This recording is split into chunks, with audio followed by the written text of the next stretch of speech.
ಕಿಟೆಲರ ಅಧ್ಯಯನ ಪೀಠ ಸರ್ಕಾರ ಸ್ಥಾಪಿಸಬೇಕು. Professor SV. Sankanur. Independence Sangram ನ್ಯೂಸ್ಗೆ ಸ್ವಾಗತ. ನಮ್ಮ ರಾಜ್ಯ ಸರ್ಕಾರ ಕಿಟೆಲ್ ಅಧ್ಯಯನ ಪೀಠವನ್ನು ಸ್ಥಾಪನೆ ಮಾಡಬೇಕು ಮತ್ತು ಕಿಟೆಲ್ ರವರು ಕರ್ನಾಟಕ ಸಾಹಿತ್ಯಕ್ಕೆ ಅನುಕೂಲವಾಗುವಂತೆ ಕನ್ನಡ ಕೋಶ ರಚನೆ ಮಾಡಿದ್ದಾರೆ ಎಂದು ವಿಧಾನ ಪರಿಷತ್ ಸದಸ್ಯರಾದ ಪ್ರೊಫೆಸರ್ ಎಸ್.ವಿ. ಸಂಕನೂರ್ ಹೇಳಿದರು. ಅವರು ದಕ್ಷಿಣ ಭಾರತ ಸಭೆ, ಉತ್ತರ ಸಭಾ ಪ್ರಾಂತ್ಯ, ಬಾಸೆಲ್ ಮಿಷನ್ ಉಚ್ಚ ಶಿಕ್ಷಣ ಸಂಸ್ಥೆಯ ಕಿಟೆಲ್ ವಿಜ್ಞಾನ ಮಹಾವಿದ್ಯಾಲಯ ಆಶ್ರಯದಲ್ಲಿ ಆಯೋಜಿಸಿದ್ದ ರೆವರೆಂಡ್ ಡಾಕ್ಟರ್ ಫರ್ಡಿನಾಂಡ್ ಕಿಟೆಲ್ ಪ್ರತಿಮೆ ಅನಾವರಣಗೊಳಿಸಿ ಮಾತನಾಡಿದರು. ಈ ಸಂದರ್ಭದಲ್ಲಿ right reverend doctor Martin Borkai bishop, Vijay Kumar Dandin, doctor G M. Hegde, Shankar Halagatti, Dhanraj Tudime ಇನ್ನಿತರರು ಉಪಸ್ಥಿತರಿದ್ದರು. ಅರ್ಪಿತಾ ಹುಗಾರ್ ಪ್ರಾರ್ಥಿಸಿದರು. ಪ್ರಾಚಾರ್ಯರಾದ ಡಾಕ್ಟರ್ ಕ್ರಿಸ್ಟೋಫರ್ ಆರ್ ಭಾಸ್ಕರ್ ಸ್ವಾಗತಿಸಿ ಪ್ರಾಸ್ತಾವಿಕವಾಗಿ ಮಾತನಾಡಿ, ನಮ್ಮ ಸಂಸ್ಥೆಯಲ್ಲಿ ಕಿಟೆಲ್ ಪ್ರತಿಮೆ ಅನಾವರಣ ಹಬ್ಬದ ಸಂಭ್ರಮ ಸಡಗರದಿಂದ ಆಚರಿಸಲಾಗುತ್ತಿದೆ ಎಂದರು. ಜಿ. ವಿಮಲಾ ಕಾರ್ಯಕ್ರಮ ನಿರೂಪಿಸಿದರು. ರೆವರೆಂಡ್ ಸಾಮುವೆಲ್ ಕೆಲ್ವಿನ್ ಹಾಗೂ ಸೆಲೆಮನ್ ರಾಜ್ ದೇವರ ವಾಕ್ಯ ಪಠಣ ಮಾಡಿದರು. ಅಂಗಸಂಸ್ಥೆಯ ಮುಖ್ಯಸ್ಥರು ಹಾಗೂ ಸಿಬ್ಬಂದಿ ವರ್ಗದವರು ಭಾಗವಹಿಸಿದ್ದರು. ಉತ್ಸಾಹ ಧ್ವನಿಗೈಯುವ ನಮ್ಮ ರಕ್ಷಕನಾದ ಶರಣನಿಗೆ ಜಯಘೋಷ ಮಾಡೋಣ. ಕೃತಜ್ಞಾಸ್ತುತಿಯೊಡನೆ ಆತನ ಸನ್ನಿಧಿಗೆ ಸೇರೋಣ. ಕೀರ್ತನೆಗಳಿಂದ ಆತನಿಗೆ ಜಯಘೋಷ ಮಾಡೋಣ. ಯೆಹೋವನು ಮಹಾದೇವರು, ಎಲ್ಲ ದೇವರುಗಳಲ್ಲಿ ಮಹಾರಾಜನು ಆಗಿದ್ದಾನೆ. ಭೂಮಿಯ ಅಗಾಧವು ಆತನ ಕೈಯಲ್ಲಿರುತ್ತದೆ, ಪರ್ವತ ಶಿಖರಗಳು ಆತನವೇ. ಆತನೇ ಸಮುದ್ರವನ್ನು ನಿರ್ಮಿಸಿದವನು, ಅದು ಆತನದೇ. ವನನೆಲವು ಆತನ ಕೈ ಕೆಲಸವೇ. ಬನ್ನಿರಿ, ನಮ್ಮ ನಿರ್ಮಾಣಿಕನಾದ ಯೆಹೋವನಿಗೆ ಸಾಷ್ಟಾಂಗವೆರಗಿ ಆರಾಧಿಸೋಣ.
ಪ್ರಚಾರಕ್ಕೆಂದು 1853ರಲ್ಲಿ ಜರ್ಮನಿಯಿಂದ ಭಾರತಕ್ಕೆ ಹೊರಟು ಬಂದ, ಭಾಷೆ ಬಲ್ಲದೆ ಜನರನ್ನು ಅರಿಯದೆ ಕರ್ನಾಟಕಕ್ಕೆ ಬಂದು ಕನ್ನಡಿಗರೇ ತನ್ನ ಜನರೆಂದು ಅಪ್ಪಿಕೊಂಡು ತೊದಲು ಮಾತನಾಡುತ್ತಾ ಭಾಷೆ ಕಲಿಯುತ್ತಾ ಅವರನ್ನು ದೇವರ ಪ್ರೀತಿಯ ಕಡೆಗೆ ನಡೆಸಿದ. ಧಾರವಾಡದ ಸಂತೆಯಲ್ಲಿ ಅಲಿದಾಡಿ ಅಕ್ಷರಗಳನ್ನು ಕಲಿತು ಪದಗಳನ್ನು ಜೋಡಿಸಿ ನಿಘಂಟನ್ನೇ ಕನ್ನಡದಲ್ಲಿ ರಚಿಸಿದ ಭಾಷಾನುಭಾವಿ ಡಾಕ್ಟರ್ ರೆವರೆಂಡ್ ಫರ್ಡಿನಾಂಡ್ ಕಿಟೆಲ್. ಇವರು ಶ್ರಮಿಸಿದ ಜೀವನ ವ್ಯರ್ಥವಾಗಲಿಲ್ಲ. ಇವರು ಕರ್ನಾಟಕಕ್ಕೆ ಬಂದ ಉದ್ದೇಶ ಸಾರ್ಥಕವಾಯಿತು. ಕನ್ನಡಿಗರಿಗೊಂದು ಕನ್ನಡದಲ್ಲಿಯೇ ಗಹನವಾದ ಕೃತಿಯನ್ನು ಕಾಣಿಕೆಯಾಗಿ ಇವರು ನೀಡಿದ್ದನ್ನು ಸ್ಮರಿಸಿದರೆ ಕನ್ನಡಿಗನೂ ಸಾಧಿಸಲಾಗದಷ್ಟು ಅಮೋಘ ಕೃತಿ ಕಿಟಲ್ ಅವರು ಮಾಡಿ ಪೂರೈಸಿದ್ದಾರೆ. ಸುಮಾರು 40 ವರ್ಷಗಳ ಕಾಲ, ಅಂದರೆ 1853ರಿಂದ 1893ರವರೆಗೆ ಈ ಕಾರ್ಯವನ್ನು ಮಾಡಿದರು. ಇದಲ್ಲದೆ 1863ರಲ್ಲಿ ಪರಮಾತ್ಮ ಜ್ಞಾನ ಎಂಬ ಕೃತಿ, 1865ರಲ್ಲಿ ಯೇಸು ಕ್ರಿಸ್ತನ ಶ್ರಮಚರಿತ್ರೆ, ಕರ್ನಾಟಕ ಕಾವ್ಯಮಾಲೆ, 1870ರಲ್ಲಿ ಕ್ರೈಸ್ತ ಸಭಾ ಚರಿತ್ರೆ, 1872ರಲ್ಲಿ ಟ್ರ್ಯಾಕ್ಟ್ ಆನ್ ಸ್ಯಾಕ್ರಿಫೈಸ್ ಮತ್ತು ಕೇಶರಾಜನ ಶಬ್ದಮಣಿ ದರ್ಪಣ, ಇದನ್ನು ಜುವೆಲ್ ಮಿರರ್ ಆಫ್ ಗ್ರಾಮರ್ ಅಂತ ಕರೆಯುತ್ತಾರೆ. ಈ ರೀತಿಯಲ್ಲಿ ಹಳೆಗನ್ನಡ ಮತ್ತು ಹೊಸಗನ್ನಡದಲ್ಲಿ ಅನೇಕ ಕೃತಿಗಳನ್ನು ರಚಿಸಿ ಕನ್ನಡ ಸಾಹಿತ್ಯಕ್ಕೆ ಅಮೋಘ ಕೊಡುಗೆ ನೀಡಿದ ಕಿಟಲರು ಇಂದಿಗೂ ನಮ್ಮೆಲ್ಲರ ಮನದಲ್ಲಿ ಚಿರಸ್ಮರಣೀಯರಾಗಿದ್ದಾರೆ. ಕಿಟಲ್ ಅವರ ಸಾಧನೆಯನ್ನು ಗುರುತಿಸಿ ಅವರನ್ನು ಡಾಕ್ಟರ್ ಇಮ್ರಾಪುರ್ ಈ ರೀತಿಯಲ್ಲಿ ಬಣ್ಣಿಸಿದ್ದಾರೆ. ನೀ ಕೊಟ್ಟ ಕೋಶ ನನಗೊಂದು 12 ತಿಂಗಳ ಹಿಂಡುವ ಎಮ್ಮೆ. ಅದೇ ರೀತಿ ಡಾಕ್ಟರ್ SD ಇಂಚಾಲ್ ಅವರು ಕಿಟಲ್ ಅವರನ್ನು ಸ್ಮರಿಸುತ್ತಾ, ಕನ್ನಡಕ್ಕೆ ಕಣ್ಣಾದೆ, ಸೇವೆಯಲ್ಲಿ ಸಣ್ಣಾದೆ, ತುಂಬಿಸಿದೆ ಕನ್ನಡದ ಕಣಜ. ನಮ್ಮವರಾದ ಡಾಕ್ಟರ್ ದಾರಬೇಂದ್ರೆ ಅವರು ಇವರ ಕೊಡುಗೆಯನ್ನು ಸ್ಮರಿಸಿ, ಕನ್ನಡಕ್ಕೆ ಕನ್ನಡಿಯ ಹಿಡಿದು ದುಡಿದವ ನೀನು ಎಂದು ಬಣ್ಣಿಸಿದರು. ಇಂತಹ ಮಹಾನ್ ಯೋಗಿ, ದೈವ ಪ್ರೇರಿತ ಸೇವಕ ಮತ್ತು ಕನ್ನಡ ಸಾಹಿತ್ಯ ದಿಗ್ಗಜರ ಪುತ್ಥಳಿಯ ಅನಾವರಣ ಕಾರ್ಯಕ್ರಮವನ್ನು ನಡೆಸಿಕೊಡಬೇಕಾಗಿ ಭಾಷಲ್ ಮಿಷನ್ ಉಚ್ಚ ಶಿಕ್ಷಣ ಸಂಸ್ಥೆಯ ಅಧ್ಯಕ್ಷರು SV ಸಂಕನೂರ್ ಅವರು ಹಾಗೂ ಸಭಾ ಪ್ರಾಂತ್ಯದ ಬಿಷಪ್ಪರಾದ right reverend doctor Martin C Borgai ಮತ್ತು ಎಲ್ಲ ಗಣ್ಯರಲ್ಲಿ ವಿನಂತಿಸಿಕೊಳ್ಳುತ್ತೇನೆ.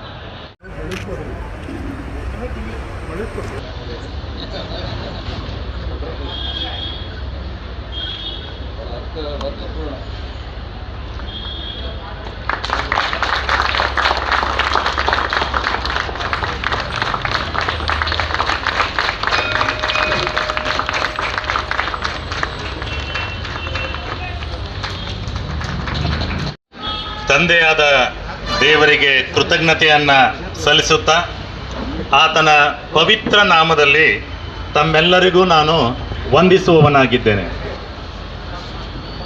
ಮಿಷನರಿಯಾಗಿ ಜರ್ಮನ್ ದೇಶದಿಂದ ಬಂದು ಕನ್ನಡ ಸಾಹಿತ್ಯಕ್ಕೆ ಡಾಕ್ಟರ್ ಫರ್ಡಿನಾಂಡ್ ಕಿಟಲ್ ಅವರ ಅನುಪಮ ಕೊಡುಗೆ ಶ್ಲಾಘನೀಯವಾದದ್ದು, ಅವಿಸ್ಮರಣೀಯವಾದದ್ದು. ಅದಕ್ಕೆ ದಾವಿದನು ಜ್ಞಾನೋಕ್ತಿಗಳಲ್ಲಿ 10ನೇ ಅಧ್ಯಾಯ 7ರಲ್ಲಿ ಬರೀತಾನೆ, ಸಿಸ್ಟರನ್ನು ಸ್ಮರಿಸುವುದು ದೇವರಿಂದ ಆಶೀರ್ವಾದಕ್ಕೆ ಆಸ್ಪದವಾಗಿದೆ ಅಂತ. ಅದೇ ನಿಟ್ಟಿನಲ್ಲಿ ಇವತ್ತಿನ ಕಾರ್ಯಕ್ರಮ ನೆರವೇರಿದೆ. ಈ ಮೂರ್ತಿಯ ಪ್ರತಿಷ್ಠಾಪನೆಯನ್ನು ಒಂದು 2 ಮಾತುಗಳಲ್ಲಿ, ಯಾಕಂದರೆ ಅದರ ಹಿಂದೆ ಇರ್ತಕ್ಕಂಥ ಶ್ರಮ ನಾನು ಒಂದು 2 ಮಾತುಗಳಲ್ಲಿ ಹೇಳಲು ಬಯಸ್ತಾ ಇದ್ದೇನೆ. ಧಾರವಾಡ, ಮಂಗಳೂರು ಮತ್ತು ಬೆಂಗಳೂರು ಈ 3 ನಗರಗಳಲ್ಲಿ ನಮ್ಮ ಅನ್ವೇಷಣೆ ಪ್ರಾರಂಭವಾಯಿತು. ಅಂದರೆ ಒಳ್ಳೆಯ ಈ ಥರ ಮೂರ್ತಿಯನ್ನು ಯಾರು ಮಾಡ್ತಾರೆ, ಯಾರು ಸಿಗ್ತಾರೆ ಅಂತ. ಕೊನೆಗೆ ಬೆಂಗಳೂರಲ್ಲಿರುವ ಇಂದ್ರಕುಮಾರ್ ಅನ್ನುವವರನ್ನು ನಾವು ಸೆಲೆಕ್ಟ್ ಮಾಡಿದ್ದಾಯಿತು. ಈ ಎಲ್ಲ ಅಲ್ಲಿಂದ ಸೆಲೆಕ್ಟ್ ಮಾಡಿ ಅವ್ರ ಜೊತೆ ಮಾತನಾಡಿ ಮತ್ತು ನಮಗೆ ಯಾವ ರೀತಿಯಲ್ಲಿ ಬೇಕು ಮತ್ತು ಇದನ್ನು ಕಸ್ಟಮೈಸ್ ಮಾಡಿ, ಯಾಕಂದರೆ ಈ ಥರ ಬೇರೆ ಮೂರ್ತಿಗಳು ಇಲ್ಲ, ಅಂದರೆ ಈ ಒಂದು ಆ್ಯಕ್ಷನ್ನಲ್ಲಿ ಆ ಥರ ಕಸ್ಟಮೈಸ್ ಮಾಡಿ ಅವರ ಜೊತೆ ಎಲ್ಲ ಸಹಕರಿಸಿ ಅವ್ರನ್ನ ಆ ಮೂರ್ತಿಯನ್ನು ಇಲ್ಲಿಗೆ ಬಂದು ಪ್ರತಿಷ್ಠಾಪನೆ ಅಂದರೆ ಇಲ್ಲಿ ನಿಲ್ಲಿಸುವ ತನಕ ನಮ್ಮ ಮಹಾವಿದ್ಯಾಲಯದ ಹಳೆಯ ವಿದ್ಯಾರ್ಥಿಯಾಗಿರ್ತಕ್ಕಂಥ ಅಮಿತ್ ಟೇಲರ್ ಅವರು ಸಹಕಾರ ನೀಡಿದ್ದಾರೆ. ಮತ್ತು ಈ ಎಲ್ಲ ಖರ್ಚುಗಳಿಗೆ ಇದನ್ನು ಸ್ಪಾನ್ಸರ್ ಮಾಡಿರ್ತಕ್ಕಂಥವರು ನಮ್ಮ ಮಹಾವಿದ್ಯಾಲಯದ ಅಲ್ಲಿ ಸುದೀರ್ಘ ಸೇವೆಯನ್ನು ಮಾಡಿ ನಿವೃತ್ತಿಗೊಂಡಂತಹ ಬೋಧಕರು. ಅವರ ದೊಡ್ಡ ಮನಸ್ಸು, ಅವರ ಹೆಸರು ಇಲ್ಲೇ ನಮ್ಮ ಮಧ್ಯದಲ್ಲಿ ಸದ್ಯದಲ್ಲಿದ್ದಾರೆ, ಆದರೂ ನಾನು ನಮ್ಮ ಹೆಸರು ಎಲ್ಲಿ ಬರಬಾರ್ದಂತ ರಿಕ್ವೆಸ್ಟ್ ಮಾಡಿಕೊಂಡಿದ್ದಕ್ಕೆ ಅವರಿಗೂ ಮತ್ತು ಇದಕ್ಕೆ ಸಹಾಯ ಮಾಡಿದ ಪ್ರತಿಯೊಬ್ಬರಿಗೂ ನಾನು ಕೃತಜ್ಞತೆಯನ್ನು ಸಲ್ಲಿಸುವನಾಗಿದ್ದೇನೆ. ಡಾಕ್ಟರ್ ಫರ್ಡಿನಾಂಡ್ ಕಿಟಲ್ ಅವರ ಸೇವೆ ಹಾಗೂ ಕನ್ನಡಕ್ಕೆ ಮಾಡಿದ ಕೊಡುಗೆ ಎಲ್ಲರಿಗೂ ಪ್ರೇರಕವಾಗಲಿ, ಮುಂದಿನ ಪೀಳಿಗೆಗೆ ಅದು ಪ್ರೇರಕವಾಗಲಿ ಅಂತ ಅನಾವರಣೆಯನ್ನು ಮಾಡಿದಂತಹ ಪೂಜನೀಯ ಬಿಷಪ್ಪರಾದ ರೈಟ್ ರೆವರೆಂಡ್ ಮಾರ್ಟಿನ್ C ಬೋರ್ಗಾವಿ ಅಯ್ಯನವರು ಮತ್ತು ಸನ್ಮಾನ್ಯ ವಿಧಾನ ಪರಿಷತ್ತಿನ ಸದಸ್ಯರಾಗಿರ್ತಕ್ಕಂಥ ಶ್ರೀ ಎಸ್ ವಿ ಸಂಕನೂರವರು ಮತ್ತು ಎಲ್ಲ ಅತಿಥಿಗಳು ಮತ್ತು ತಾವೆಲ್ಲರೂ ಇದಕ್ಕೆ ಕಾರಣೀಕರ್ತರಾಗಿದ್ದೀರಿ. ತಮ್ಮೆಲ್ಲರಿಗೂ ನಾನು ಕೃತಜ್ಞತೆ ಹೇಳಿ ಮುಂದಿನ ಕಾರ್ಯಕ್ಕೆ ನಾನು ಅನುವು ಮಾಡಿಕೊಡ್ತಾ ಇದ್ದೇನೆ. ದಯಮಾಡಿ ಮುಂದಿನ ವಿಚಾರ ಸಂಕಿರಣ ಕಾರ್ಯಕ್ರಮ ಇದೇ ಬಿಲ್ಡಿಂಗಿನ 3ನೇ ಮಹಡಿಯಲ್ಲಿ ನಡೀಲಿಕ್ಕಿದೆ. ದಯಮಾಡಿ ಪ್ರತಿಯೊಬ್ಬೊಬ್ಬರು 3ನೇ ಮಹಡಿಯಲ್ಲಿ ಇರ್ತಕ್ಕಂಥ ಸಭಾಂಗಣದಲ್ಲಿ ಸೇರಬೇಕಾಗಿ ತಮ್ಮನ್ನ ಪ್ರೀತಿಪೂರ್ವಕವಾಗಿ ಕೇಳಿಕೊಳ್ತಾ ಇದ್ದೇನೆ. ಬೆಳೆಸುವ, ಆಧ್ಯಾತ್ಮಿಕ ಸತ್ಯವನ್ನು ಹರಡುವ ಮತ್ತು ನಿನ್ನ ಅರಿವನ್ನು ಹುಟ್ಟಿಸುವ ಘನ ಉದ್ದೇಶವುಳ್ಳ ಈ ವಿದ್ಯಾಲಯವನ್ನು ಆಶೀರ್ವದಿಸುವೆ. ಪ್ರೀತಿ, ಐಕ್ಯ, ಬಂಧುತ್ವ ಇಲ್ಲಿ ಕಲಿಯುವಂತಾಗಲಿ. ಸತತ ಪರಿಶ್ರಮ, ಭಾವಶುದ್ಧಿ, ಧೈರ್ಯ ಇಲ್ಲಿ ಬೆಳೆಯುವಂತಾಗಲಿ. ಇಲ್ಲಿಂದ ಹೊರಹೊಮ್ಮುವ ವಿದ್ಯಾರ್ಥಿನಿಯರ ಪ್ರವಾಹವು ನಿರಂತರವಾಗಿ ನಿಷ್ಠಾಪೂರ್ವಕವಾಗಿ ನಿನ್ನ ಈ ವಿಶಾಲವಾದ ಜಗತ್ತಿನಲ್ಲಿ ನಿನ್ನ ಸೇವೆ ಸಲ್ಲಿಸುವಂತಾಗಲಿ. ಆಮೆನ್. ತಮ್ಮ ಸಂಪೂರ್ಣ ಶಿಕ್ಷಣವನ್ನ ಅವರದೇ ಭಾಷೆಯಲ್ಲಿ ಕಲಿತಾರೆ ಹೊರತು ಬೇರೆ ಯಾವ ಭಾಷೆಗಳನ್ನ ಅವರು ಕಲೀಲಿಕ್ಕೆ ಮನಸ್ಸು ಮಾಡೋದಿಲ್ಲ, ಕಲಿಯೋದಿಲ್ಲ. ಅದು ಎಷ್ಟೇ ಸಂಶೋಧನೆವರೆಗೆ ಹೋಗಲಿ ಅವರು ಜರ್ಮನ್ ಭಾಷೆಯನ್ನೇ ಬಳಸ್ಕೊಳ್ತಾರೆ.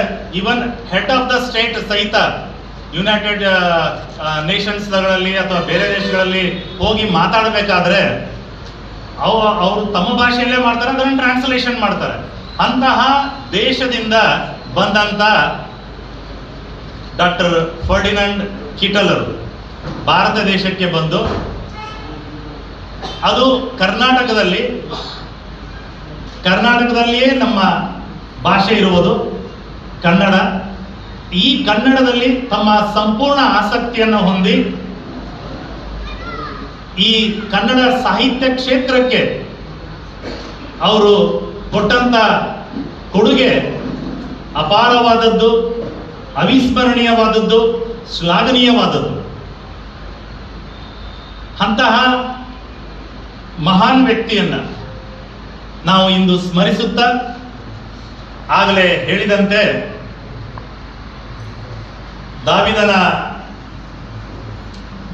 ದಾವಿದನು ಬರೆದಂತಹ ಜ್ಞಾನೋಕ್ತಿಗಳಲ್ಲಿ ಮತ್ತೊಮ್ಮೆ ಸಿಸ್ಟರ್ ಅನ್ನ ಸ್ಮರಿಸುವುದು ದೇವರ ಆಶೀರ್ವಾದಕ್ಕೆ ಆಸ್ಪದವಾಗಿದೆ ಎಂಬತಕ್ಕಂಥ ಆ ರೀತಿಯಲ್ಲಿ ಅವರನ್ನ ಸ್ಮರಿಸುತ್ತಾ, ಯಾಕಂದ್ರೆ ಅವರು ನಮ್ಮ ದೇಶಕ್ಕೆ ಬಂದು ಕನ್ನಡವನ್ನ ನಮ್ಮ ಬುಕ್ಗಳು ಸಿಗ್ತಾವಲ್ರಿ 30 ದಿನಗಳಲ್ಲಿ ಕಲಿಯಿರಿ, ಆ ಬುಕ್ಗಳನ್ನ ಅವರು ಓದಲಿಲ್ಲ. ಬದಲಾಗಿ ಅವರು ಪಟ್ಟಂತ ಕಷ್ಟ, ಸಂತೆಗಳಿಗೆ ಹೋದರು, ಮಾರ್ಕೆಟ್ಗಳಲ್ಲಿ ಹೋದರು, ಜನ ನಿಬಿಡವಾದಂಥ ಸ್ಥಳಗಳಲ್ಲಿ ಹೋಗಿ, ಅದು ಪರದೇಶದವರು ಇಲ್ಲಿನ ಜನರ ಜೊತೆ ಬೆರೆತು ಒಂದೊಂದು ಶಬ್ದಗಳನ್ನ ಅವರ ಜೊತೆ ವಿಮರ್ಶಿಸಿ, ಮೊಟ್ಟ ಮೊದಲಿಗೆ ತುಂಬಾ ಎಂಬ್ರೆಸ್ ಆಗಿರ್ಬೇಕು. ಯಾಕಂದ್ರೆ ಇವ್ರೇನೋ ಹೇಳಬೇಕು, ಅವರೇನೋ ಕೇಳಬೇಕು ಅಂತ, ಇವೆಲ್ಲವುಗಳನ್ನ ದಾಟಿ ಬಂದು ಈ ಕನ್ನಡದಲ್ಲಿ ಹೆಚ್ಚಿನ ಪಾಂಡಿತ್ಯವನ್ನ ಪಡೆದು ಕನ್ನಡ ಸಾಹಿತ್ಯಕ್ಕೆ ಅವರು ಕೊಟ್ಟಂತಹ ಕೊಡುಗೆ ನಾವು ಎಂದೂ ಮರೀಲಿಕ್ಕೆ ಸಾಧ್ಯವಿಲ್ಲ. ಹೆಮ್ಮೆಯಿಂದ, ಗರ್ವದಿಂದ ಹೇಳುವುದಾದರೆ, ಯಾಕಂದ್ರೆ ಕನ್ನಡಕ್ಕೆ ಪರದೇಶದವರು ಕೊಟ್ಟಂತಹ ಕೊಡುಗೆಯನ್ನ ಗುರುತಿಸಿ ಅದನ್ನ ಪ್ರೇರಕ ಶಕ್ತಿಯಾಗಿ ಜನರಿಗೆ ತಿಳಿಯಪಡಿಸುವುದರಲ್ಲಿ ಪಾತ್ರ ವಹಿಸಿದರು ಬಾಸೆಲ್ ಮಿಷನ್ ಉಚ್ಚ ಶಿಕ್ಷಣ ಸಂಸ್ಥೆ. ಕಾರಣ 1968ರಲ್ಲಿ ಈ ಮಹಾನ್ ವ್ಯಕ್ತಿಯ ಹೆಸರಿನ ಮೇಲೆ ಮಹಾವಿದ್ಯಾಲಯವನ್ನ ಸ್ಥಾಪನೆ ಮಾಡಿದರು. ಮನಸ್ಸು ಮಾಡಿದರೆ ಸಾಕಷ್ಟು ಹೆಸರುಗಳನ್ನ ನಾವು ಈ ಮಹಾವಿದ್ಯಾಲಯಕ್ಕೆ ಕೊಡಬಹುದಾಗಿತ್ತು. ಆದರೆ ಬಾಸೆಲ್ ಮಿಷನ್ ಉಚ್ಚ ಶಿಕ್ಷಣ ಸಂಸ್ಥೆ ಅವರು ಮಿಷನರಿಯಾಗಿ ಬಂದು ಮಿಷನರಿ ವರ್ಕ್ಗಳನ್ನ ಮಾಡಿದ್ದಕ್ಕಾಗಿ ಈ ಒಂದು ಸ್ಪಂದನೆ ಮಾಡಿರಲಿಲ್ಲ. ಬದಲಾಗಿ ಕನ್ನಡಕ್ಕೆ ಅವರು ಕೊಟ್ಟಂತ ಕೊಡುಗೆಯನ್ನ ಒಂದು ಪ್ರೇರಣಕ ಶಕ್ತಿಯಾಗಲಿ, ಮಹಾವಿದ್ಯಾಲಯದಲ್ಲಿ ಪ್ರತಿ ವರ್ಷ ಬಂದಂತಹ ವಿದ್ಯಾರ್ಥಿಗಳು ಈ ಕಿಟಲ್ ನಾಮದಿಂದ ಹೊಂದಿರುವ ವಿದ್ಯಾಲಯದಲ್ಲಿ ಎಜುಕೇಶನ್ ಹೊಂದಿ ಎಲ್ಲ ಕಡೆ ಇವರು ಮಾಡಿದ ಸೇವೆ ಪ್ರೇರಕವಾಗಲಿ ಅಂತ ಬಾಸಲ್ ಮಿಷನ್ ಉಚ್ಚ ಶಿಕ್ಷಣ ಸಂಸ್ಥೆಯವರು ಕಿಟಲರ ಹೆಸರನ್ನ ಮಹಾವಿದ್ಯಾಲಯಕ್ಕೆ ಕೊಟ್ಟರು. ಈಗ ಸಂದರ್ಭದಲ್ಲಿ 2 ಪದವಿ ಮಹಾವಿದ್ಯಾಲಯಗಳು, 2 ಪದವಿ ಪೂರ್ವ ಮಹಾವಿದ್ಯಾಲಯಗಳು ಈ ಕಿಟಲರ ನಾಮವನ್ನು ಹೊತ್ತು ಉತ್ತರ ಕರ್ನಾಟಕದ ಮೂಲೆ ಮೂಲೆಯಲ್ಲಿಯೂ ಈ 4 ಮಹಾವಿದ್ಯಾಲಯಗಳ ವಿದ್ಯಾರ್ಥಿಗಳು ನಮಗೆ ಸಿಗುವುದುಂಟು. ಎಲ್ಲಿ ಹೋದಲ್ಲಿ ಶಿಕ್ಷಕರನ್ನ ಸ್ಪಂದಿಸಿ ನಾನು ಕಿಟಲ್ದವ್ರಿ ಅಂತ. ಆ ರೀತಿಯಾಗಿ ಆ ಕಿಟಲರ ಹೆಸರನ್ನ ಪ್ರಸಿದ್ಧಿಪಡಿಸುವ ಒಂದೇ ಕಾರಣ ಅದು ಎಲ್ಲರ ಕನ್ನಡಿಗರಿಗೆ ಪ್ರೇರಕ ಶಕ್ತಿಯಾಗಲಿ ಅಂತ ಆ ಒಂದು ಕಾರಣದಿಂದ ನಾವು ಮಾಡಿದ್ದೇವೆ. ಈ ಸಮಯದಲ್ಲಿ ನಾನು ಈ ಸಮಯವನ್ನ 2 ನಿವೇದನೆಗಳಿಗೆ ನಾನು ಉಪಯೋಗಿಸಿಕೊಳ್ಳಲು ನಾನು ಇಷ್ಟಪಡ್ತಾ ಇದ್ದೇನೆ. ಪ್ರಿಯರೇ, ಇದೇ ಈಗ ಹೇಳಿದ ಹಾಗೆ ಬಾಸಲ್ ಮಿಷನ್ ಶಿಕ್ಷಣ ಸಂಸ್ಥೆ ಇವರ ಹೆಸರನ್ನ ಪ್ರಸಿದ್ಧಿಪಡಿಸಲಿಕ್ಕೆ 4 ಮಹಾವಿದ್ಯಾಲಯಗಳನ್ನ ತಯಾರು ಮಾಡೋದರ ಜೊತೆಗೆ ನಮ್ಮ ಮಹಾವಿದ್ಯಾಲಯಗಳಲ್ಲಿ ಉದಾಹರಣೆ ಪ್ರೊಫೆಸರ್ GM ಹೆಗಡೆಯವರಂತಹ ವ್ಯಕ್ತಿತ್ವ, ಇಂತಹ ಸಾಕಷ್ಟು ಪ್ರೊಫೆಸರ್ಗಳು ಕನ್ನಡದಲ್ಲಿ ಕಿಟಲರ ಬಗ್ಗೆ ದೀರ್ಘವಾಗಿ ಅಧ್ಯಯನ ಮಾಡಿ ಬಹಳಷ್ಟು ಪೇಪರ್ಸ್ಗಳನ್ನು ಮಾಡಿದ್ದಾರೆ. ನಮ್ಮ ಮಹಾವಿದ್ಯಾಲಯದಲ್ಲಿಯೇ ಸುದೀರ್ಘ ಸೇವೆ ಸಲ್ಲಿಸಿದಂತಹ ದಿವಂಗತ ಗೀತಾ ನಂದಿಯಾಳ್ ಮೇಡಮ್ ಅವರು ಕಿಟಲರ ಮೇಲೆ ಸಂಶೋಧನೆ ಮಾಡಿ ಡಾಕ್ಟರೇಟ್ ಅವಾರ್ಡನ್ನು ಪಡೆದಂತಹ ವ್ಯಕ್ತಿತ್ವ. ಇದು ಈ ರೀತಿಯಾಗಿ ಶಿಕ್ಷಕರಾಗಲಿ ಸಂಸ್ಥೆಯಾಗಲಿ ನಾವು ಈ ಕನ್ನಡಕ್ಕೆ ಕೊಟ್ಟಂತ ಮಹಾನ್ ವ್ಯಕ್ತಿಯನ್ನ ಎಲ್ಲರಿಗೂ ಪರಿಚಯಿಸೋಣ, ಅದರಿಂದ ಎಲ್ಲರಿಗೂ ಪ್ರೇರಕ ಶಕ್ತಿ ಆಗಲಿ ಅಂತ ನಾವು ಪ್ರಯತ್ನ ಮಾಡ್ತಿರಬೇಕಾದ್ರೆ ಸನ್ಮಾನ್ಯ ಮುಖ್ಯ ಅತಿಥಿಗಳಲ್ಲಿ ಏನೇನೇನೆಂದ್ರೆ ಕಿಟಲರ ಎಲ್ಲ ಅವರ ಕೊಡುಗೆಗಳನ್ನು, ಅದು ಕೃತಿಗಳಲ್ಲಾಗಲಿ ಅವು ಲೇಖನಗಳಾಗಲಿ ಅವರು ಕೊಟ್ಟಿರ್ತಕ್ಕಂಥ ಡಿಕ್ಷನರಿ ಎಲ್ಲವನ್ನು ಕನ್ಸಾಲಿಡೇಟೆಡ್ ಮಾಡಿ ಅವರದೇ, ಯಾಕಂದ್ರೆ ಪ್ರೊಫೆಸರ್ ಹೆಗಡೆ ಅವರು ಸಹಿತ ಅದನ್ನೇ ವ್ಯಕ್ತಪಡಿಸ್ತಾ ಇದ್ರು ಆ ವಿಚಾರವನ್ನೇ. ಅಂದ್ರೆ ಒಂದು ಲೈಬ್ರರಿ ಮಾಡಿ ಆ ಒಂದು ಯಾವ ರೀತಿ ಮಾಡ್ಬೇಕಂದ್ರೆ ನಮ್ಮ ಕನ್ನಡಿಗರಿಗೆ ಅದು ಪ್ರೇರಕ ಶಕ್ತಿ ಆಗಲಿ. ಯಾಕಂದ್ರೆ ಕನ್ನಡವನ್ನೇ ನಾವು ಮರೆತು ಈಗ ಯಾವ ರೀತಿ ಬಂದಿದ್ದೀವಿ ಅಂದ್ರೆ ಕನ್ನಡ ಮಾತಾಡ್ತಾ ಇದ್ರೆ ಅವನು ಯಾವುದೋ ಹಳ್ಳಿದವನು ಅಂತ. ಹೀಗಾಗಿ ಉತ್ತರ ಕರ್ನಾಟಕದವರು ನಮ್ಮ ಬೆಂಗಳೂರು ಕಡೆ ಹೋದಾಗ ತುಂಬಾ ಕಷ್ಟಪಡ್ತಾ ಇರೋದು, ಯಾಕಂದ್ರೆ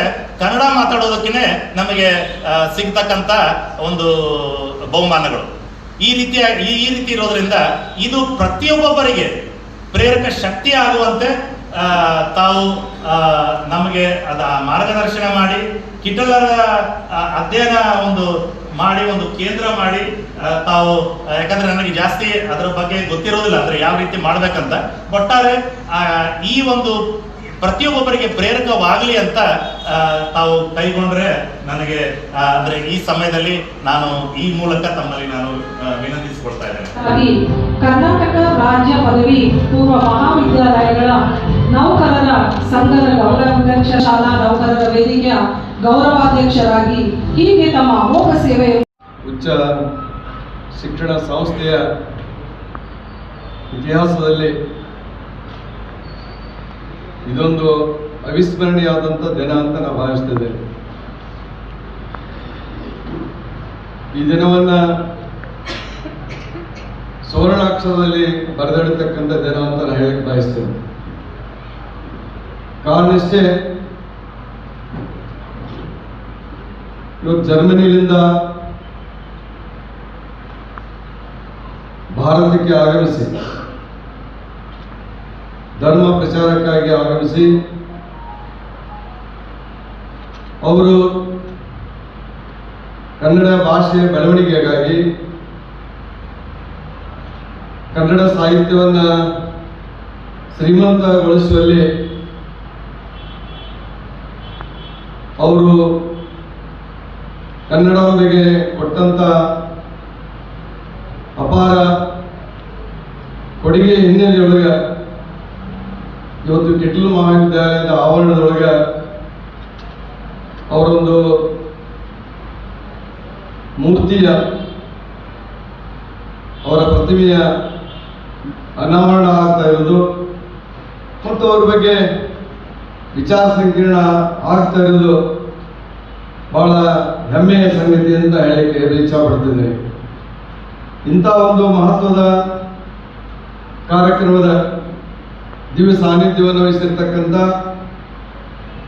right reverend doctor Martin C Kottami ವ್ಯವಸ್ಥಿತ ರೀತಿಯೊಳಗೆ ಹಮ್ಮಿಕೊಂಡಿರ್ತಕ್ಕಂಥ ಕಾಲೇಜಿನ ಪ್ರಾಂಶುಪಾಲ್ ಆಗಿರ್ತಕ್ಕಂಥ ಕ್ರಿಸ್ಟೋಫರ್ ಭಾಸ್ಕರ್ ಅವರೇ, ಕಾರ್ಯಕ್ರಮದಲ್ಲಿ ಪಾಲ್ಗೊಂಡಿರ್ತಕ್ಕಂಥ ನಮ್ಮ ರಾಜ್ಯದ ವಿವಿಧ ಜಿಲ್ಲೆಗಳಿಂದ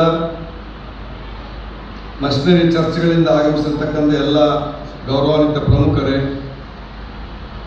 ಯಾವತ್ತು 4 ಮಹಾವಿದ್ಯಾಲಯಗಳ ಪ್ರಾಂಶುಪಾಲರೇ, ಉಪನ್ಯಾಸಕ ಮಿತ್ರರೇ, ಶಿಕ್ಷಕೇತರ ಬಳಗದವರೇ, ಗೌರವಾನ್ವಿತ ಆಮಂತ್ರಿತರೇ, ಪತ್ರಿಕಾ ಮಾಧ್ಯಮದ ಸ್ನೇಹಿತರೆ,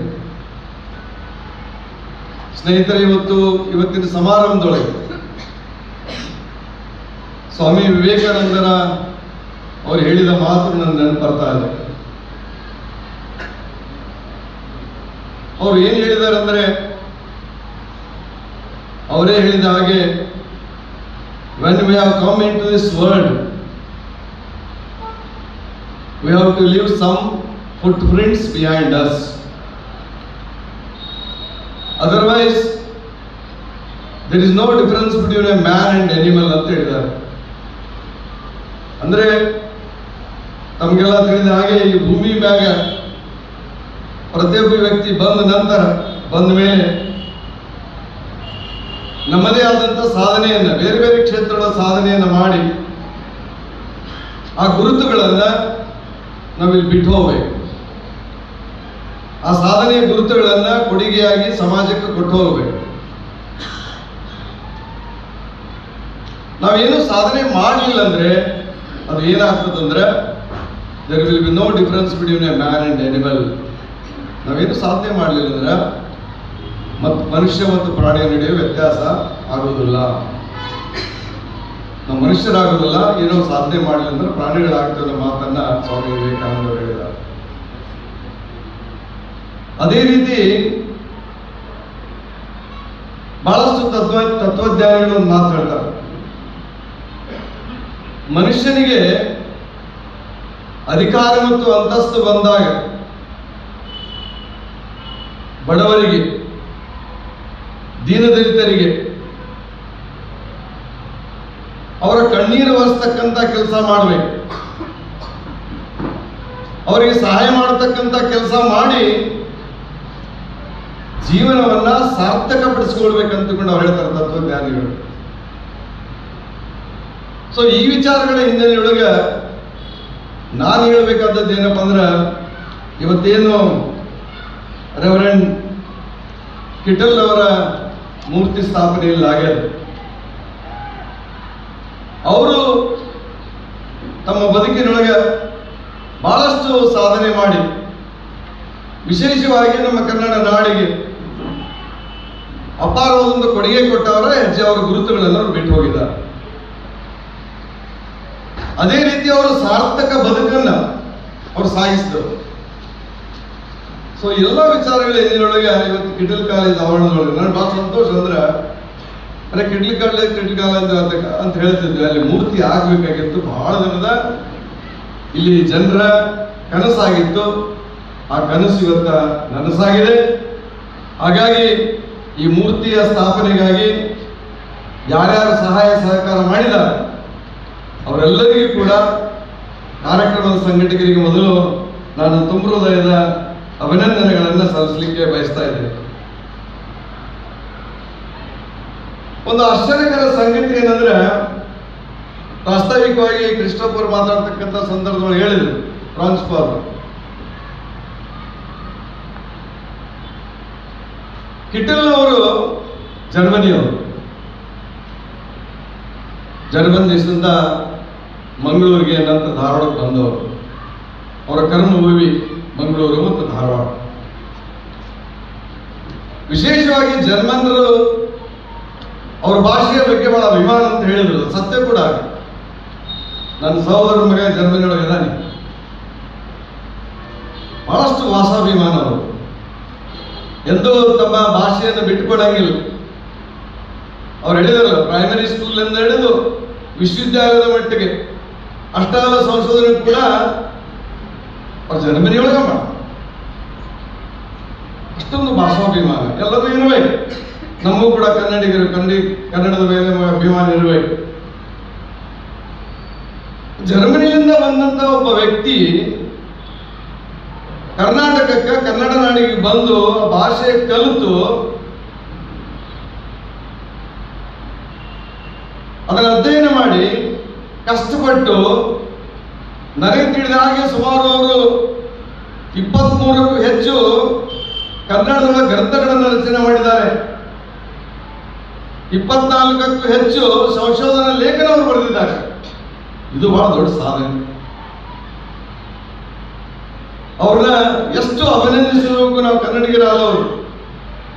ಅವ್ರನ್ನ ಎಷ್ಟು ಅಭಿನಂದಿಸಿದ್ರು ಕೂಡ ಅದು ಕಡಿಮೆ ಅನ್ನೋ ಮಾತನ್ನು ಈ ಸಂದರ್ಭ ಹೇಳಲಿಕ್ಕೆ ಬಯಸ್ತೇನೆ.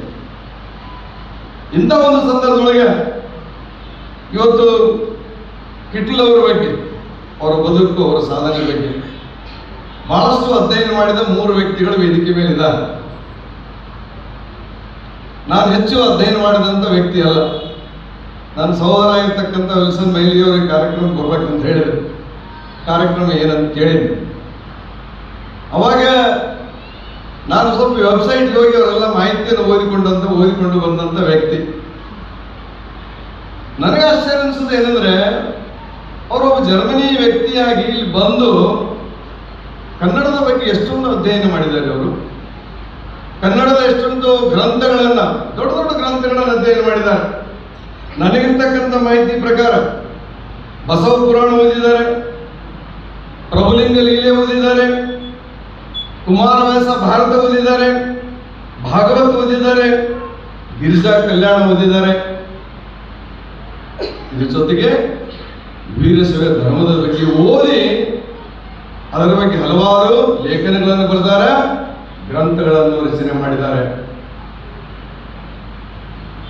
ಬಹಳ ದೊಡ್ಡ ಸಾಧನೆ ಅಂದ್ರೆ ಕನ್ನಡ ವ್ಯಾಕರಣ, ಅದ್ರ ಜೊತೆಗೆ ಹಳೆಗನ್ನಡದ ವ್ಯಾಕರಣ ಸೂತ್ರಗಳು. ಇದು ಸಣ್ಣ ಕೆಲಸನ ಕನ್ನಡಿಗರು ಆದವರು ನಮ್ಗೆ ಮಾಡ್ಲಿಕ್ಕೆ ಆಗುದಿಲ್ಲ. ಕನ್ನಡಿಗರು ಮಾಡಲಾರದಷ್ಟು ಸಾಧನೆಗಳನ್ನ ಇವತ್ತು ಪೂಜ್ಯರಾಗಿರ್ತಕ್ಕಂಥ ಕಿಟ್ಲ್ ಅವರು ಮಾಡಿದ್ದಾರೆ. ಬಹಳಷ್ಟು ಇವತ್ತು ಅವರು ಭಾಷಾಂತರ ಮಾಡಿದ್ದಾರೆ. ಕನ್ನಡ ಗ್ರಂಥಗಳನ್ನು ಇಂಗ್ಲಿಷ್ಗೆ ಭಾಷಾಂತರ ಮಾಡ್ಯಾರ. ಇದ್ರ ಜೊತೆಗೆ ನಮ್ಮ ರಾಜ್ಯ, ನಮ್ಮ ದೇಶದಲ್ಲಿರ್ತಕ್ಕಂಥ ಸಾಧು ಸಂತರು, ವಿಶೇಷವಾಗಿ ಪುರಂದರದಾಸರು, ಕನಕದಾಸರು, ಅವ್ರ ಬಗ್ಗೆ ವಿಶೇಷವಾದಂಥ ಅಧ್ಯಯನ, ಸಂಶೋಧನಾ ಅಧ್ಯಯನವನ್ನು ಕೂಡ ಅವರು ಮಾಡಿದ್ದಾರೆ. ಎಲ್ಲಕ್ಕೂ ಮಿಗಿಲಾಗಿ ಬಹಳ ದೊಡ್ಡ ಕೊಡುಗೆ, ಅಪಾರ ಕೊಡುಗೆ ಇವತ್ತು ಕಿಟ್ಲದವ್ರದ್ದು ಯಾವುದಂದ್ರೆ, ಇವತ್ತು ಅವರು ಮಾಡಿದಂಥ ದೊಡ್ಡ ಕೆಲಸ ಕನ್ನಡ ಇಂಗ್ಲಿಷ್. ನಾನು ನೋಡಿದೆ, ಸುಮಾರು 1762 ಪುಟಗಳಿರ್ತಕ್ಕಂಥ 70,000 ಶಬ್ದಗಳ ಒಂದು ಡಿಕ್ಷನರಿಯನ್ನ ಅವ್ರು ಮಾಡಿದ್ದಾರೆ. ಇದು ಬಹಳ ದೊಡ್ಡ ಕೊಡುಗೆ. ಈ ಒಂದು ವಿಚಾರದೊಳಗೆ ವೇದಿಕೆಯ ಮೇಲೆ ನನಗೇನಿಸ್ತಪ್ಪ ಅಂದ್ರೆ, ಪ್ರಾಂಶುಪಾಲರು ಹೇಳ್ಯಾರ, 2 ಬೇಡಿಕೆಗಳನ್ನ ಅವರು ಇಲ್ಲಿ ಸಭೆಯೊಳಗೆ ಮಂಡಿಸಿದ್ದಾರೆ. ಸರಿಯಾದಂಥ ಬೇಡಿಕೆಗಳನ್ನು ಮಂಡಿಸ್ಯಾರ. ಅವ್ರು ಮಾತಾಡ್ತಾ ಹೇಳಿದರು, ಕಿಟ್ಲರ ಬದುಕು ಮತ್ತು ಸಾಧನೆ ಬಗ್ಗೆ PhD ಮಾಡ್ಯಾರಂತ. ನನಗನ್ನಿಸ್ತದ, ಅವ್ರ ಬದುಕು ಅವ್ರು ಮಾಡಿದಂಥ ಸಾಧನೆ ಅಂದ್ರೆ, ಆ ಸಾಧನೆ ನೋಡಿದ್ರೆ ಒಂದಲ್ಲ 10 PhD ಮಾಡಿದಷ್ಟ ಕೆಲಸ ಅವ್ರು ಮಾಡ್ಯಾರ. ಆ ಕೆಲಸ ಇನ್ನೂ ಆಗಬೇಕು. ಎರಡನೇದು ನಾನು ಹೇಳ್ಬೇಕಾದದ್ದು ಏನಪ್ಪ ಅಂದ್ರೆ, ನಮ್ಮ ಕರ್ನಾಟಕದೊಳಗೆ ಸಾಕಷ್ಟು ವಿಶ್ವವಿದ್ಯಾಲಯದೊಳಗೆ ಅಧ್ಯಯನ ಪೀಠಗಳದಾವ. ಬಸವೇಶ್ವರ ಅಧ್ಯಯನ ಪೀಠ ಅದ ನಮ್ಮ ಕರ್ನಾಟಕ ಯೂನಿವರ್ಸಿಟಿಯೊಳಗೆ, ಕನಕದಾಸ ಪೀಠ ಅದ. ಒಂದಲ್ಲ ಎರಡಲ್ಲ, ಸಾಕಷ್ಟು ಅಧ್ಯಯನ ಪೀಠಗಳದಾವ. ಕಿಟ್ಲರ ಬಗ್ಗೆ, ಅವರ ಬದುಕಿನ ಬಗ್ಗೆ, ಯಾವ ರೀತಿ ಜೀವನ ಸಾಗಿಸಿದ್ರು, ಅವ್ರು ಮಾಡಿದಂಥ ಕೆಲಸ ಕಾರ್ಯಗಳೇನು, ಅವ್ರ ಸಾಧನೆಗಳೇನು, ಇದರೆಲ್ಲರ ಬಗ್ಗೆ ಬಹಳ ಹೆಚ್ಚಿನ ಅಧ್ಯಯನ ಇನ್ನೂ ಆಗಬೇಕಾಗಿದೆ. ಇನ್ನು ಮಾಡಬೇಕಾದಂಥ ಕೆಲಸ, ಅಧ್ಯಯನ ಮಾಡಬೇಕಂತ ಕೆಲಸ ಬಹಳ. ಆ ವಿಚಾರದೊಳಗೆ ನಾವೆಲ್ಲರೂ ಒಟ್ಟಾಗಿ ನಾನು ನಿಮ್ಮೆಲ್ಲರ ಆಶೀರ್ವಾದದಿಂದ ವಿಧಾನ ಪರಿಷತ್ ಸದಸ್ಯನಾಗಿ ಇವತ್ತು ಕೆಲಸ ಮಾಡ್ತಿದ್ದೀನಿ. ಖಂಡಿತವಾಗಿ ನಾನು ಈ ಜವಾಬ್ದಾರಿ ತಗೋತೀನಿ. ಯಾವ ರೀತಿ ಕರ್ನಾಟಕ ವಿಶ್ವವಿದ್ಯಾಲಯದೊಳಗೆ ಬಸವಾಧ್ಯಯನ ಪೀಠದ, ಕನಕ ಪೀಠದ, ಬೇರೆ ಬೇರೆ ಪೀಠಗಳು, ಅದೇ ರೀತಿ ಒಳಗೆ ಹಿಟ್ಟಲ್ ಅವರ ಬದುಕಿನ ಬಗ್ಗೆ, ಸಾಧನೆ ಬಗ್ಗೆ ಇನ್ನೂ ಹೆಚ್ಚಿನ ಅಧ್ಯಯನ ಆಗಲಿಕ್ಕೆ ಒಂದು ಕಿಟ್ಟಲ್ ಅವರ ಹೆಸರಿನಲ್ಲಿ ಒಂದು ಅಧ್ಯಯನ ಪೀಠ ಸ್ಥಾಪನೆ ಮಾಡಲಿಕ್ಕೆ ನಾವೆಲ್ಲರೂ ಒಂದಾಗಿ ಒಗ್ಗಟ್ಟಾಗಿ ಕೆಲಸ ಮಾಡೋಣ ಅನ್ನೋ ಮಾತನ್ನ ಈ ಸಂದರ್ಭದೊಳಗೆ ನಾನು ಹೇಳಲಿಕ್ಕೆ ಬಯಸ್ತೇನೆ. ಅದಕ್ಕೇನು ಸರ್ಕಾರದ ಮಟ್ಟದೊಳಗೆ ಏನೇನು ಮಾಡಬೇಕು, ಖಂಡಿತವಾಗಿ ನಾನು ಯಾವ ಒಂದು ವೇದಿಕೆಯೊಳಗೆ ಈ ವಿಷಯವನ್ನು ಪ್ರಸ್ತಾಪಡಿಸಬೇಕು, ಸರ್ಕಾರದ ಗಮನಕ್ಕೆ ತರಬೇಕು, ಆ ಕೆಲಸವನ್ನು ನಾನು ಖಂಡಿತವಾಗಿ ಮಾಡ್ತೀನಿ ಅನ್ನೋ ಮಾತನ್ನು ಈ ಸಂದರ್ಭದೊಳಗೆ ನಾನು ಹೇಳ್ತಾ, ನಾನು ಈ ಮಷನರಿ ಸಂಸ್ಥೆಗಳ ಕ್ರಿಶ್ಚಿಯನ್ ಮಷನರಿ ಸಂಸ್ಥೆಗಳ ಕೊಡುಗೆ ಬರೀ ನಮ್ಮ ರಾಜ್ಯಕ್ಕೆ, ನಮ್ಮ ದೇಶಕ್ಕೆ ಅಪಾರವಾದಂಥ ಕೊಡುಗೆ ಅದು. ಅದನ್ನು ನಾವ್ಯಾರೂ ಮರೆಯಂಗಿಲ್ಲ, ಅದನ್ನು ನಾವ್ಯಾರೂ ಅಲಗಳೆಯಂಗಿಲ್ಲ. ವಿಶೇಷವಾಗಿ ಮಷನರಿ ಸಂಸ್ಥೆಗಳು ನಮ್ಮ ರಾಜ್ಯ, ನಮ್ಮ ದೇಶದೊಳಗೆ ಶಿಕ್ಷಣ ಕ್ಷೇತ್ರದೊಳಗೆ, ಜೊತೆಗೆ ಆರೋಗ್ಯ ಕ್ಷೇತ್ರದೊಳಗೆ ಬಹಳ ದೊಡ್ಡ ಕೊಡುಗೆ, ಅಪಾರವಾದಂಥ ಕೊಡುಗೆಯನ್ನು ಮಷನರಿ ಸಂಸ್ಥೆಗಳು ಕೊಟ್ಟಿದ್ದಾವೆ. ಅವ್ರು ಎಲ್ಲೇ ಗ್ರಾಮಾಂತರ ಪ್ರದೇಶದೊಳಗೆ ಶಿಕ್ಷಣ ಸಂಸ್ಥೆ ಸ್ಥಾಪನೆ ಮಾಡಲಿ, ಪಟ್ಟಣ ಪ್ರದೇಶದೊಳಗೆ ಮಾಡಲಿ, ಕಾರ್ಪೊರೇಷನ್ ಏರಿಯಾದಾಗ ಮಾಡಲಿ, ಎಲ್ಲೇ ಒಂದು ಶಿಕ್ಷಣ ಸಂಸ್ಥೆಗಳನ್ನು ಪ್ರಾರಂಭ ಮಾಡಿದರೆ ಆ ಎಲ್ಲ ಶಿಕ್ಷಣ ಸಂಸ್ಥೆಯೊಳಗೆ ಇವತ್ತು ಗುಣಮಟ್ಟದ ಶಿಕ್ಷಣ, ಐ ಕ್ವಾಲಿಟಿ ಎಜುಕೇಶನ್ ಅಂತೀವಿ, ಅತ್ಯಂತ ಗುಣಮಟ್ಟದ ಶಿಕ್ಷಣ ಸಂಸ್ಥೆ ವಿದ್ಯೆ ಕೊಡ್ತಕ್ಕಂಥ ಸ್ಥಾಪನೆಗಳನ್ನು ಮಾಡಿದ್ದಾರೆ. ಅದನ್ನೆಲ್ಲರೂ ಕೂಡ ನಾವೆಲ್ಲ ಸ್ಮರಿಸಬೇಕಾಗ್ತದೆ. ಇಡೀ ಕನ್ನಡಿಗರು ನಾವು ಸ್ಮರಿಸಬೇಕಾಗ್ತದ. ಬರೀ ಶಿಕ್ಷಣ ಕ್ಷೇತ್ರಕ್ಕೆ ಅಷ್ಟೇ ಅಲ್ಲ, ಆರೋಗ್ಯ ಕ್ಷೇತ್ರದೊಳಗೆ ಕೂಡ ನೋಡಿ, ನೀವು ಎಲ್ಲ ಬೇರೆ ಬೇರೆ ಜಿಲ್ಲೆ, ರಾಜ್ಯದೊಳಗೆ ಬೇರೆ ಹೋಗಿ ನೀವು ಮಿಷನ್ ಆಸ್ಪತ್ರೆಯವರು ನಮ್ಮ ಗದಗದೊಳಗೆ ಹೋಗ್ತಾರೆ, ಜರ್ಮನ್ ಆಸ್ಪತ್ರೆ ಅಂತದ. ಇವತ್ತಿಗೂ ಕೂಡ ಗದಗ ಭಾಳ ಡೆವಲಪ್ ಆಗ್ಯದ, ದೊಡ್ಡ ದೊಡ್ಡ ಆಸ್ಪತ್ರೆ ಬಂದವು. ಆದ್ರೂ ಎಲ್ಲರೂ ಫಸ್ಟ್ ಹೋಗೋದು ಗದಗ ಬೆಟಗೇರಿ ಒಳಗೆ ಆ ಮಿಷನ್ ಜರ್ಮನ್ ಆಸ್ಪತ್ರೆ ಹೆಸರಾಗ ಜರ್ಮನ್ ಆಸ್ಪತ್ರೆ ಒಳಗೆ. ಶಿಕ್ಷಣ ಕ್ಷೇತ್ರಕ್ಕೆ ಒಂದಲ್ಲ, ಶಿಕ್ಷಣದ ಕ್ಷೇತ್ರದ ಜೊತೆಗೆ ಆರೋಗ್ಯ ಕ್ಷೇತ್ರ ಕೂಡ ಅಪಾರವಾದಂಥ ಕೊಡುಗೆಯನ್ನು ಅವರು ಕೊಟ್ಟಿದ್ದಾರೆ ಮಷನರಿಗಳು, ಚರ್ಚ್ಗಳು ಅನ್ನೋ ಈ ಸಂದರ್ಭದೊಳಗೆ ನಾವು ಹೇಳ್ತಾ, ನಾ ಹೆಚ್ಚಿಗೆ ನಾ ಹೇಳಂಗಿಲ್ಲ, ಯಾಕಂದ್ರೆ 3 ಜನ ಇನ್ನು ಪ್ರೊಫೆಸರ್ ಅವರಿಗೆ ಅನಿಸಿಕೊಳ್ಳಲು ಹಾಗೂ ಅವರ ಪಕ್ಕಕ್ಕೆ ಕುಳಿತವರು ಈ ಒಂದು ಸೌಭಾಗ್ಯ ನನಗೆ ದೇವರು ಕೊಟ್ಟಿದ್ದಾರೆ. ಅದಕ್ಕಾಗಿ ನಾನು ದೇವರಿಗೆ ವಂದನೆಸುವನಾಗಿದೆ. 1982 ಈ ಕ್ರಿಟಿಕಲ್ ಸೈನ್ಸ್ ಕಾಲೇಜಿನ ವಿದ್ಯಾರ್ಥಿಯಾಗಿದೆ ಪ್ರೊಫೆಸರ್ ಜಿ ಎಂ ಹೆಗ್ಡೆ ಅವರು, ಕನ್ನಡ ಭಾಷೆಯ ಪಂಡಿತರು. ಅವರು ನಮಗೆ ಕನ್ನಡವನ್ನು ಕಲಿಸ್ತಾ ಇದ್ದರು. ಅವರೊಟ್ಟಿಗೆ ದರಾ ಬೇಂದ್ರೆ ಅವರ ಮಗನಾದಂಥ ಡಾಕ್ಟರ್ ವಾಮನ್ ಬೇಂದ್ರೆ ಅವರು ಸಹ ಈ ಕ್ರಿಕೆಟ್ ಕಾಲೇಜಿನಲ್ಲಿ ಪ್ರೊಫೆಸರ್ ಆಗಿದ್ದರು. ಇಂಥ ವ್ಯಕ್ತಿಗಳ ಒಂದು ಕನ್ನಡ ಭಾಷೆಯ ಪಾಂಡಿತ್ಯವನ್ನು ನಮಗೆ ಆವಾಗ ಅವರು ಕಲಿಸುತ್ತಿದ್ದರು. ನಾನು ಅದನ್ನು ಪಡೆದವನ್ನು ಸುದೈವಂತ ನಾವು ಹೇಳ್ಕೋಬಹುದು. ಹೀಗಾಗಿ doctor G M Hegde sir ರವರೇ, ವಿಶ್ವರವರೇ, ಈ ಸಂಸ್ಥೆಗಳಿಗೆ ಕೆಲಸ ಮಾಡ್ತಿರುವಂಥ ಮುಖ್ಯಾಧ್ಯಾಪಕರುಗಳೇ ಹಾಗೂ ಎಲ್ಲ ಅವರು ಏನು ಹೇಗೆ ಅಂತ ನಾನು ಮಾತನಾಡಲಿಕ್ಕೆ ಬಯಸುವುದಿಲ್ಲ.